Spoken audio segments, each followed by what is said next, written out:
Torna Dolomiti Arena. Dopo Ruggeri e i Nomadi, altri 5 grandi nomi della musica leggera in programma con orari pomeridiani e a ingresso libero.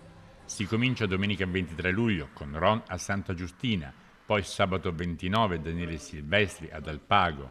In agosto, sabato 19 ci sarà Niccolò Fabi a Lamont, sabato 26 Raffaele Gualazzi sul Nevegal, unico appuntamento a metà giornata. E infine domenica 27 lo Stato Sociale a Feltre. Per il nostro territorio è importantissimo perché è la prima operazione che facciamo tutti assieme dal lago di El Corlo al lago di Santa Croce, quindi è un'intera vallata, la Val Belluna, che vuole mettersi in mostra e vuole portare il suo peso turistico tutto assieme. Investiti complessivamente circa 150.000 euro grazie all'ingresso nella macchina organizzativa della provincia, che si è fatta carico dei 2/3 della spesa attingendo al Fondo Grandi Eventi finanziato dalla Regione Veneto, mentre il resto è stato messo dall'Unione Montana Feltrina impiegando i proventi della tassa di soggiorno. Molto importanti. Noi come Unione Montana Feltrina già da 3 anni abbiamo visto come il binomio territorio, musica e turismo funziona e funziona davvero con numeri vincenti. È per questo che da parte nostra c'è anche davvero un grande orgoglio del fatto che questa manifestazione possa adesso avere un respiro quasi provinciale, coinvolgendo tutta la Val Belluna.